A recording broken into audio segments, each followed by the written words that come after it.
Northern Germany, February 1945.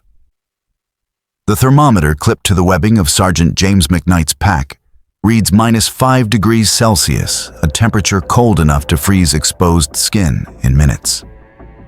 In a bombed-out basement, he stares at a nightmare 18 children huddled together, their core temperatures plummeting toward 28 degrees. Normally, a 4-man reconnaissance unit survives by remaining invisible to the enemy. However, in this frozen vacuum, maintaining silence is killing these civilians faster than artillery. The children have been trapped for 36 hours without heat or food. Because their metabolic clocks are ticking down, Mcnite calculates that the 2 most severe cases will suffer cardiac arrest within 60 minutes. Command has issued a strict negative on transport, citing a zero intervention policy to protect supply lines. As a result, the sergeant faces a binary choice: obey the order and watch 18 people freeze or destroy his career to attempt the impossible. The solution requires madness. To fit 23 human beings into a truck bed, measuring just 48 square feet, he orders his crew to strip the vehicle of its ammunition, leaving them defenseless against the German rear guard. With the ammo crates in the snow and the radio silent, the engine turns over for a 42-kilometer run through uncleared territory. If you want to know what happens when a soldier chooses humanity over survival, stay with us. By February 1945, the war in northern Germany had ceased to be a contest of grand strategy and had become a simple, brutal equation of thermodynamics. For Sergeant James Mcnite, the primary enemy was no longer the Wehrmacht, but the wind chill. The thermometer clipped to his webbing read -5 degrees Celsius, a temperature low enough to freeze exposed skin in under 30 minutes and turn the oil in a rifle bolt into a useless gummy paste. Consequently, survival became a matter of strict thermal discipline rather than tactical maneuver. Mcnite commanded Recon 4, a 4-man Canadian observation unit embedded in the frozen vacuum between the advancing Allied armies and the collapsing German rear guard. They had been static in their position for 36 hours, a duration that pushed the limits of human endurance without a heat source. Staying still meant remaining invisible to enemy patrols, but it also meant their bodies stopped generating the metabolic heat required to fight off the creeping numbness in their extremities. They were 4 biological engines slowly running out of fuel in a landscape of gray ice. The visibility was limited to 200 yards, a suffocating white curtain that hid both threats and landmarks. Because the front lines were crumbling, the region was flooded with refugees fleeing west to escape the Soviet advance. However, the Canadian command had issued strict orders regarding this humanitarian crisis. The directive allowed for 0 authorized interactions with civilians. This was not born of cruelty, but of logistical necessity. The Allied supply lines were stretched to the breaking point, and stopping to feed or transport refugees would paralyze the combat advance. As a result, professional soldiers were forced to cultivate a calculated blindness, ignoring the misery on the roads to maintain the operational tempo required to end the war. Mcnite understood the logic of the order. He knew that his unarmored reconnaissance vehicle was a tool for intelligence, not an ambulance. Yet the silence of the waiting was broken, not by the roar of engines or the crack of artillery, but by a sound that defied military regulation. It was a faint, rhythmic noise drifting through the mist, cutting through the wind with a terrifying human clarity. Because the cold kills indiscriminately, the sound of crying children pulled Mcnite's attention away from his sector scan and forced a breach in the mission's logic. The source of the distress lay 200 yards to the east, across a stretch of open, snow-dusted ground that offered 0 cover from enemy snipers. Crossing that gap violated every safety protocol in the reconnaissance handbook, as it exposed a solitary soldier to potential ambush from the German rear guard. However, McKnight signaled his corporal to hold the perimeter and advanced toward the jagged silhouette of a bombed-out schoolhouse, alone, driven by an instinct that overrode his training. The structure itself was a hollow shell, its roof collapsed and windows blown out, acting as a funnel for the freezing wind rather than a shelter. He located the source of the noise near a debris-choked stairwell leading underground. Descending into the gloom, the sergeant found himself standing in a concrete tomb that was somehow still breathing.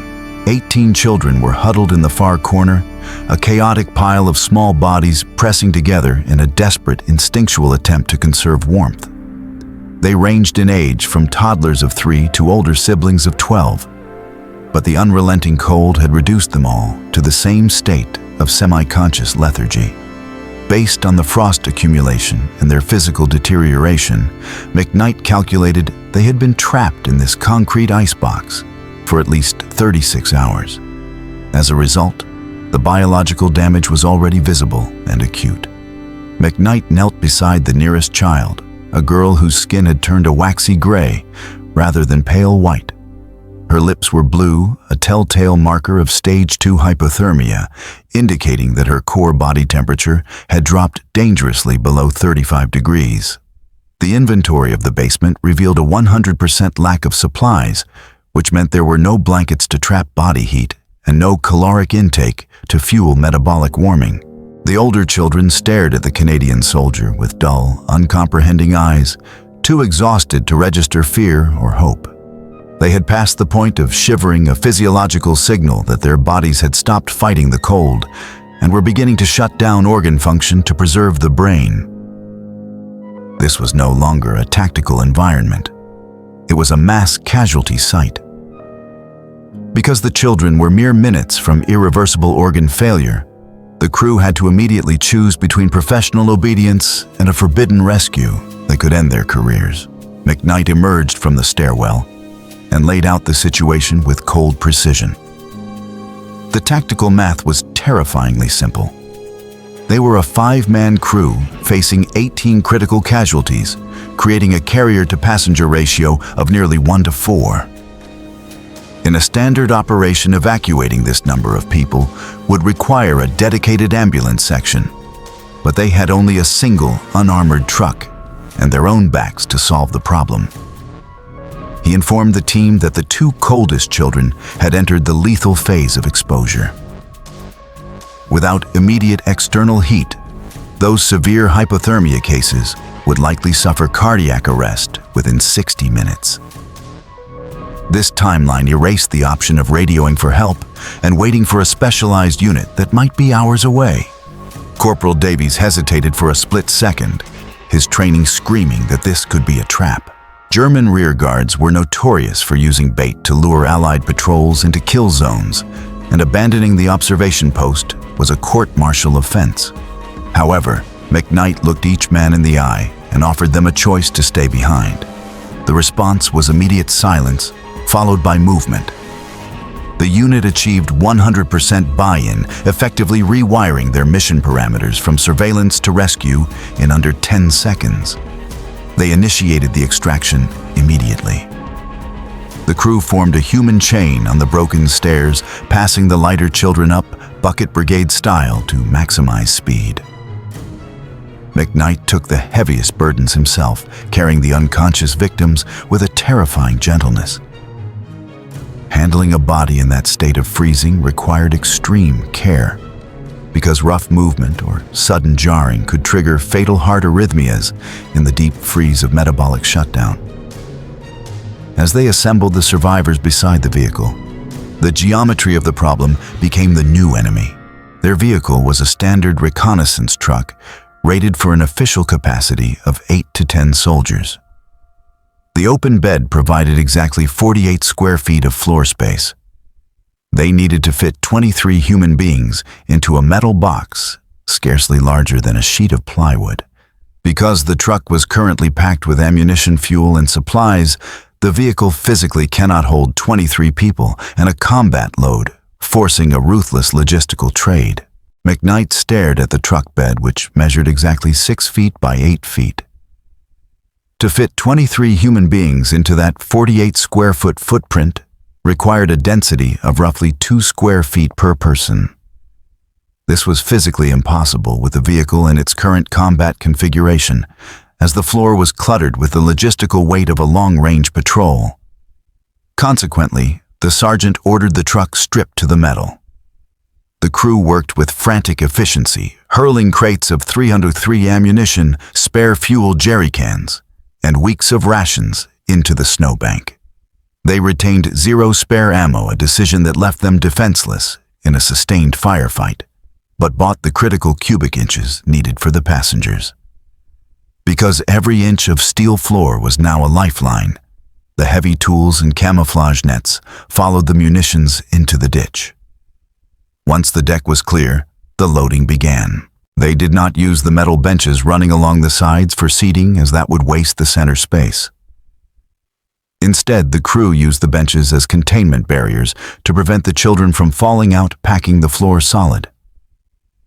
The soldiers sat on the rails with children wedged between their boots and pressed against their knees, locking the mass of bodies together into a singular, shivering organism. The only source of warmth in the cargo area was the engine firewall, the thin metal plate separating the cab from the bed. McKnight placed the 2 severe hypothermia cases directly against this surface, hoping the bleed-over heat from the motor would arrest their temperature slide. However, this arrangement created a thermal gradient where the children on the outer edges were still exposed to the biting wind. To counter this, the sergeant established a rigid 15-minute rotation plan. Every quarter hour, the crew would physically shuffle the passengers, moving the warmed children to the perimeter and cycling the freezing ones toward the firewall. It was a crude manual life support system driven by muscle and discipline rather than technology. With the logistics solved, McKnight faced the final barrier, the rigid command structure on the radio. Before the wheels turned, McKnight grabbed the radio handset to log the movement. He had to inform Command Post Lieutenant Davidson not merely for protocol, but because if they struck a mine on the return trip, someone needed to know where to send the recovery teams. He kept the report concise, stating that Recon 4 had secured 18 civilian casualties in critical condition and was initiating immediate transport to the nearest medical station. The response from the other end was a long, static-filled silence that felt heavier than the freezing air. When Davidson finally spoke, his voice was clipped and administrative. The order was a flat negative. The lieutenant cited standing directives regarding non-intervention with enemy nationals and instructed McKnight to hand the civilians over to local authorities through proper channels. This command completely ignored the operational reality, which was that civil society had collapsed, and no such authorities existed in the vacuum between the armies. McKnight stared at the frost forming on the dashboard gauge. He countered by explaining the geography of the problem. The nearest Allied aid station lay 42 kilometers to the west, a distance that would take over an hour to cover on the slick roads. The route required them to pass through 3 towns that intelligence had listed as uncleared, meaning they contained unknown pockets of German infantry. However, the alternative was worse. He informed the lieutenant that the most severe cases had a survival window of less than 2 hours.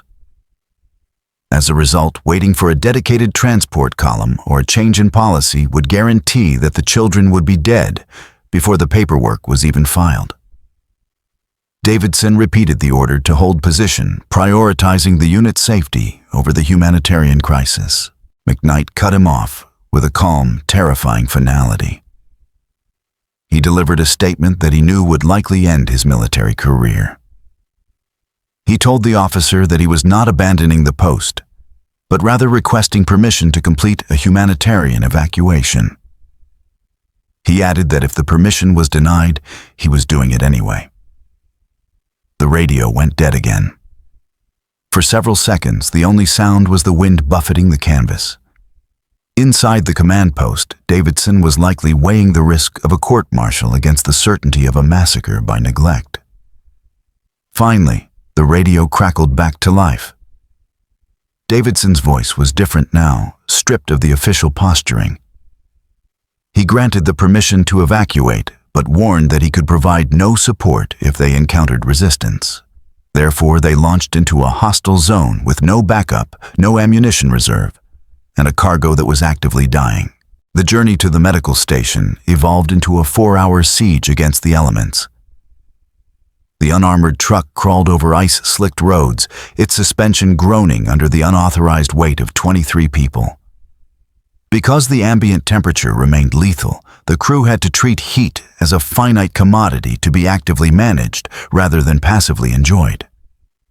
Mcnite enforced the rigid 15-minute rotation cycles with the precision of a firing drill. On the sergeant's signal, the soldiers physically lifted the children huddled against the engine firewall, the only source of mechanical warmth, and swapped them with those shivering on the exposed perimeter. As a result, no single child was left to freeze completely, though none were ever truly warm. This manual circulation of bodies kept the blood flowing just enough to prevent the severe hypothermia cases from slipping into cardiac arrest. The soldiers used their own bulk to seal the gaps in the canvas, effectively turning themselves into insulation. Consequently, the truck bed became a closed ecosystem, where body heat transfer from the adults to the children was the primary survival mechanism. The resource constraints inside the truck bed were equally severe. They had exactly 1 canteen of water to share among 23 people. Patterson, the youngest crew member, took charge of the distribution. He measured out exactly 2 sips per child, a precise rationing that was less about hydration and more about wetting cracked lips to prove that help was real. He also broke his emergency chocolate ration into slivers, letting the smallest children lick the melting sugar from his palm because their jaws were too frozen to chew. The margin for error on this drive was absolute zero. A single flat tire or a stalled engine would mean the death of every passenger within the hour, as the vehicle was the only thing separating them from the -5-degree wind. The driver fought the wheel constantly to keep the overloaded truck on the road, knowing that a ditch excursion would be fatal. Just as the internal temperature stabilized and the crew began to believe they might actually survive the logistics of the cold, and the external threat materialized in the form of a German rearguard unit blocking the main street of the third town. As the vehicle rolled into the third town, and the strategic abstraction of hostile territory solidified into 12 soldiers blocking the main road. These were not elite stormtroopers, but the scraping of the National Barrel Boys of 15 and 16 years old, clutching rifles with the jittery desperation of the doomed. The tactical math was fatal. The Germans outnumbered the Canadian crew more than 2 to 1, and any exchange of fire would instantly turn the canvas-covered truck bed into a slaughterhouse for the passengers. Consequently, Mcnite issued a command that violated every survival instinct of an infantryman in 1945. He ordered his crew to keep their weapons lowered and their hands visible. Raising a rifle now would trigger a panic reaction from the nervous teenagers facing them, so the only defense available was aggressive passivity. The truck ground to a halt, the engine idling nervously in the freezing air. A German officer barely older than his troops stepped forward with his hand, raised his finger hovering near the trigger guard of his weapon. The silence that followed was heavy with the potential for violence. Then a single word shattered the standoff. One of the older girls, sensing the imminent danger, scrambled up from the floorboards and screamed, "Kinder!" at the soldiers. The German officer froze. He stepped closer, peering past the tailgate into the gloom of the cargo bed to verify the claim. What he saw was a chaotic pile of freezing children mixed with enemy combatants who were using their bodies as blankets rather than shields. This visual confirmation short-circuited his military conditioning. The anger drained from his face, replaced by a momentary, shared recognition of the tragedy. He lowered his hand and stepped aside, signaling his squad to stand down. The truck rolled forward, passing within feet of the enemy rifles, without a single engagement. 0 shots were fired in an encounter that should have been a massacre. The crew did not dare to exhale until they had put a full mile of clearance between themselves and the village. Having survived the enemy, they must now surrender their cargo to the medical bureaucracy. The truck rolled into the Allied medical station, a cluster of white canvas tents that stood out against the snow like a beacon of order in a chaotic sector.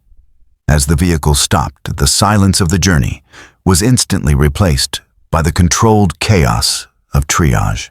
Because the radio had warned the staff teams of orderlies were already sprinting across the ice with stretchers ready to unload the cargo before the warmth of the engine faded.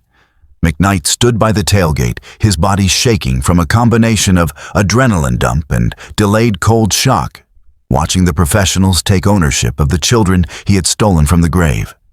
The immediate medical assessment revealed just how close the margin of error had been. The young girl who had been placed against the firewall registered a core temperature of 28 degrees Celsius. This was 9 degrees below the survival baseline of 37, placing her in a state of profound metabolic collapse, where consciousness is lost and the body prepares to shut down. However, the boy McKnight had carried personally was in the absolute death zone. His core temperature was 26 degrees Celsius, a level where the heart muscle typically stops responding to electrical impulses and simply quivers until death. Therefore, the surgical team worked on him for 90 minutes straight, slowly warming his blood to coax a stable rhythm back into his chest. This extended resuscitation effort was a race against cellular decay. The boy survived the night, but the cold exacted a permanent physical tax. The deep frostbite claimed parts of 3 fingers on his left hand and 2 toes on his right foot, permanent receipts of the winter's cruelty that he would carry for the rest of his life. Despite these severe injuries, the final tally was a statistical miracle. 15 of the children escaped with only mild cases of exposure and malnutrition conditions that could be treated with warm soup and blankets rather than surgery. As a result of the crew's refusal to obey the wait order, the final operational outcome was 18 survivors out of 18 casualties. The impossible equation had been solved. Yet in the military, success does not always equal exoneration. Because the mission succeeded through disobedience, the system must now punish the irregularity of how it was achieved. The gratitude of the medical staff was quickly replaced by the procedural coldness of the military police. McKnight was confined to base pending an official inquiry, stripping him of his command and his freedom, while the paperwork caught up with his actions. He faced a tribunal composed of 3 senior officers, a colonel, a major, and a captain who sat behind a folding table that served as the border between his career and a prison cell. The charges were binary and severe. He stood accused of abandoning his assigned post and conducting the unauthorized transport of enemy nationals. In the strict black and white logic of military law, he was guilty on both counts. However, the moral context of his crimes created a paralyzing ambiguity for the judges. While the tribunal deliberated, intelligence reports from the surrounding sectors began to paint a grim picture of the alternative. Estimates suggested that in the same week, roughly 200 civilians had frozen to death on the roadsides in adjacent sectors, because other units had followed the exact orders McKnight had ignored.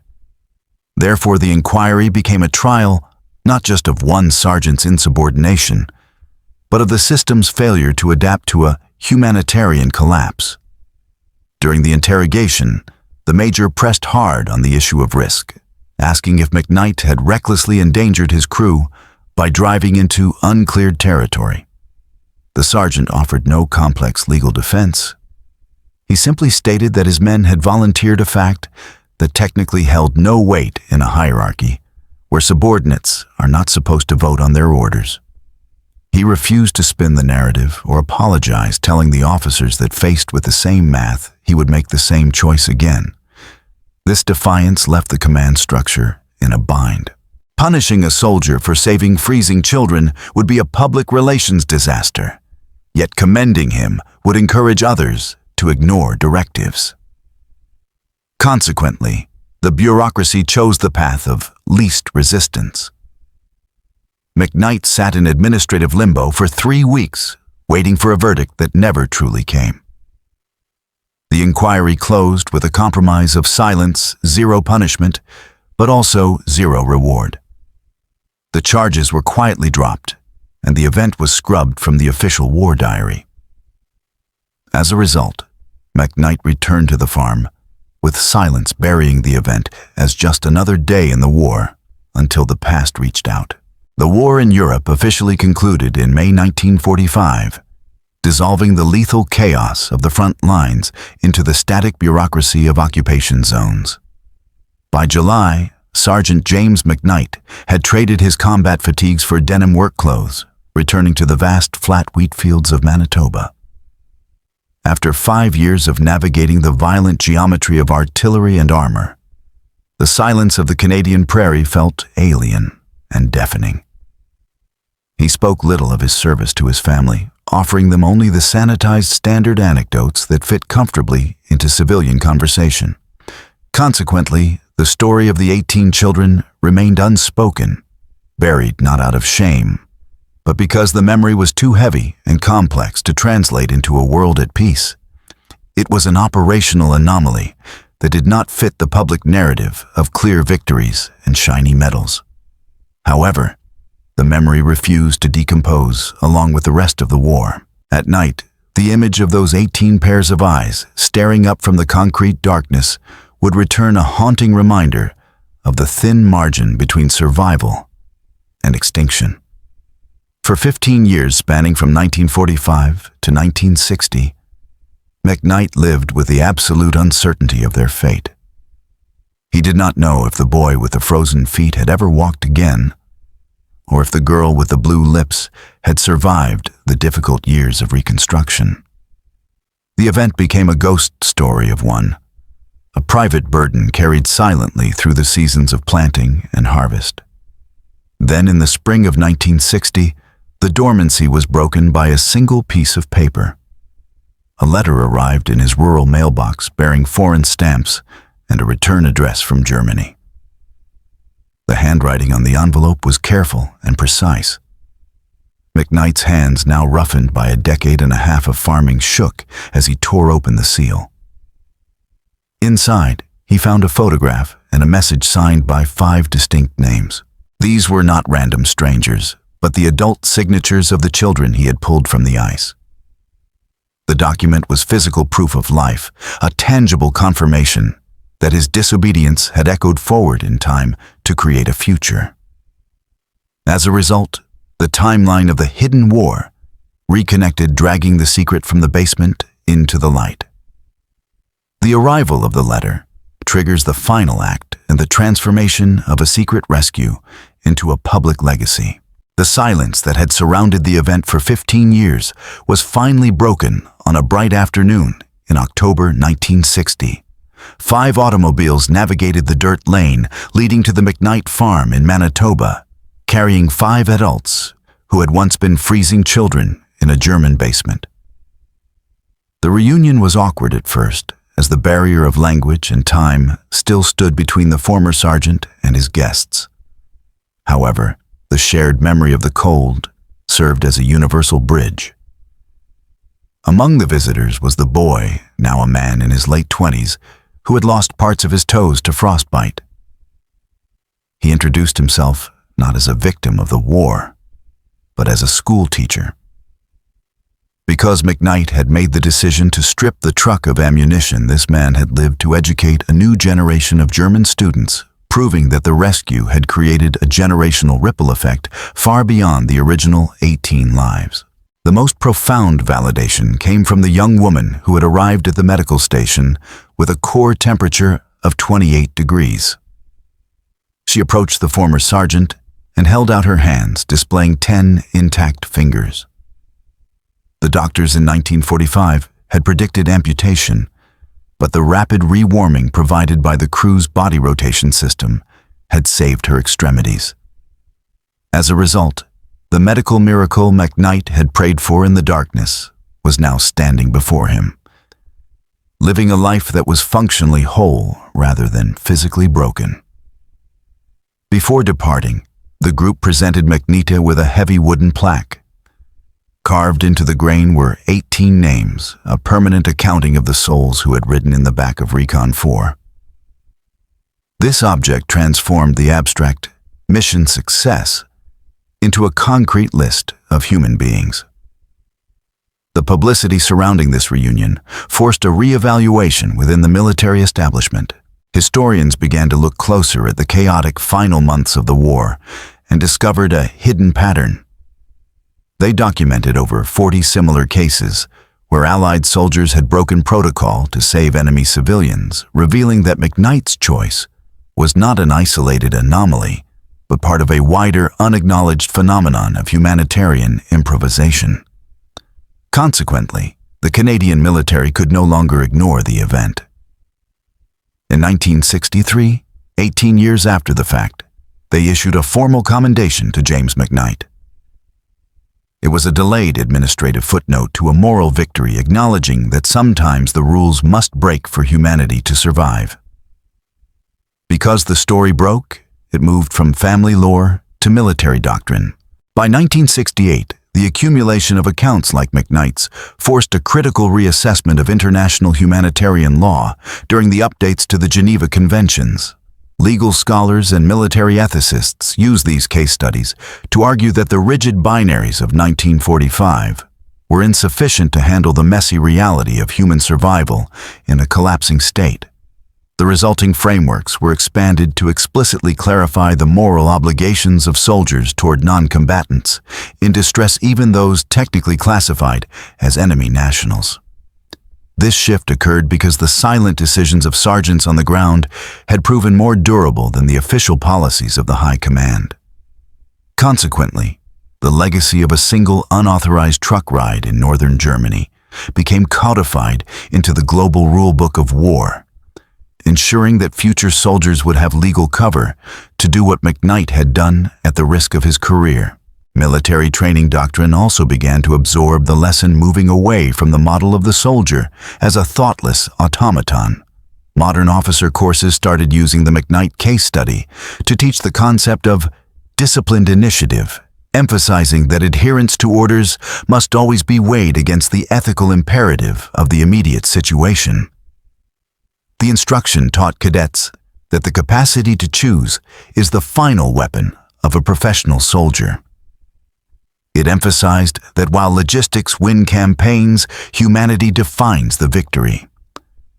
James Mcnite passed away in 1987, having lived a quiet life far removed from the geopolitical consequences of his actions. His funeral in Manitoba was not a state affair, but it featured a unique honor guard that no general could command. 8 of the original survivors, now middle-aged adults with families of their own, flew across the Atlantic to stand by his grave. Their presence served as a living testament to the scale of the achievement. While the Second World War had claimed over 60 million lives, a statistic so vast it numbs the mind, these 18 specific futures had been snatched back from the abyss by 5 men with a truck. In the final analysis, the hidden war is not fought with artillery barrages or armored divisions.